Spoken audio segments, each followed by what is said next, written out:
MS Excel के इस अध्याय में आज आप सीखेंगे होम टैब में सेल ब्लॉक के अंतर्गत रो, कॉलम, वर्कशीट को कैसे हाइड और अनहाइड करते हैं। यदि आपको कोई रो छिपाना है या हाइड करना है तो हम उस रो पर क्लिक करेंगे और फिर फॉर्मेट ऑप्शन में जाकर हाइड और अनहाइड में हाइड रो पर क्लिक करते हैं तो वह रो हाइड हो जाएगी। साथ ही यदि हमें यह रो अनहाइड करनी है तो हम ऊपर वाली सीरियल नंबर 2 और 4 को सेलेक्ट करेंगे, फिर से फॉर्मेट में जाएंगे, हाइड और अनहाइड में जाएंगे और अनहाइड रो कर देंगे। साथ ही हम इस रो को माउस की मदद से भी हाइड कर सकते हैं। इसके लिए हम उस रो को माउस की मदद से सेलेक्ट करते हैं और उस पर राइट क्लिक करके ऑप्शन में जाकर हाइड पर क्लिक करते हैं तो वह रो फिर से हाइड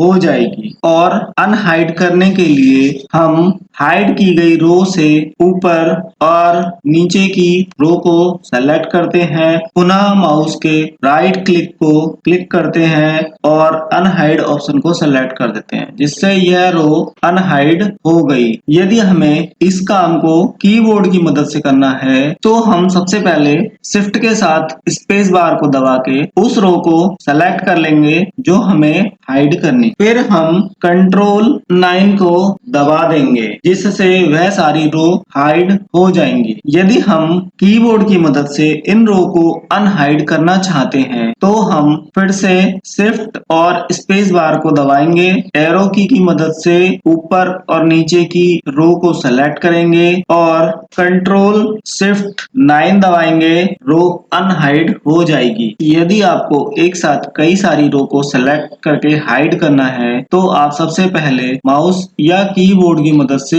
उन रो को सेलेक्ट कर लेंगे जो आपको हाइड करनी है, फिर माउस या कीबोर्ड की मदद से कॉर्नर पर क्लिक करेंगे या फॉर्मेट सेल पे हम जाएंगे और यहाँ से हाइड रो पर क्लिक कर देंगे तो वह रो हाइड हो जाएंगी। इनको पुनः अनहाइड करने के लिए माउस की मदद से ऊपर और नीचे की रो को सेलेक्ट करेंगे और इनको अनहाइड कर देंगे। यदि हमको सारी रो सेलेक्ट करके हाइड करनी है तो हम इसको हाइड कर देंगे। अभी अगर हमें इसको वापस लाना है तो हम कॉर्नर पर क्लिक करेंगे और फॉर्मेट ऑप्शन पर जाकर हाइड अनहाइड में अनहाइड रोज पर क्लिक कर देंगे, सारी रो हमें वापस मिल जाएंगी। इसी तरह से हम कॉलम को भी हाइड और अनहाइड कर सकते हैं। जिस भी कॉलम को हाइड करना है तो उस कॉलम को माउस या कीबोर्ड की मदद से हम सेलेक्ट कर लेंगे, फॉर्मेट ऑप्शन पर जाएंगे,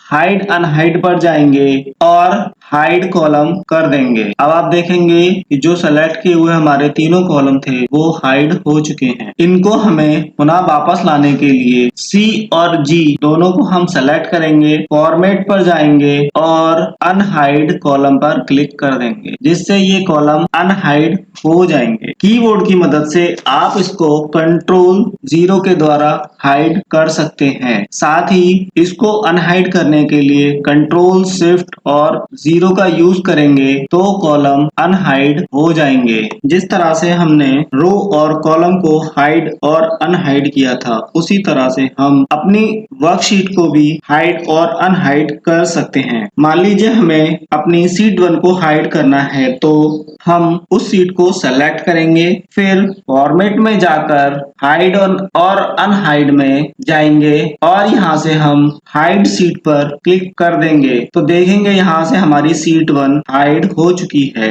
और फिर इस शीट को अनहाइड करने के लिए हमें फिर से फॉर्मेट ऑप्शन पर जाना होगा और हाइड अनहाइड पर जाकर अनहाइड शीट में हमारी शीट 1 अनहाइड है तो हम इसको सेलेक्ट करेंगे और फिर ओके कर देंगे तो देखेंगे आप हमारी शीट 1 अनहाइड हो चुकी है। इसको हम सिंपली माउस की मदद से भी अनहाइड कर सकते हैं। इसके लिए हमें अपना एरो को शीट 1 पे ले जाना होगा और माउस का राइट क्लिक करके हाइड पर क्लिक कर देंगे तो आप देखेंगे सीट हाइड हो गई है। अनहाइड करने के लिए हम अपनी जो सीट दी हुई है उस किसी एक सीट पर क्लिक करेंगे, फिर वो यहाँ पर अनहाइड ऑप्शन आ जाएगा और आप अनहाइड पर क्लिक करेंगे और सीट 1 को सेलेक्ट करेंगे, फिर ओके कर देंगे, जिससे हमारी सीट 1 फिर से वापस आ जाएगी। MS एक्सेल के इस अध्याय में आपने सीखा होम टैब में सेल ब्लॉक के अंदर रो, कॉलम और वर्कशीट को हम कैसे हाइड और अनहाइड करते हैं। यदि आपको मेरी वीडियो पसंद आई हो तो आप वीडियो को लाइक करें, चैनल को सब्सक्राइब करें।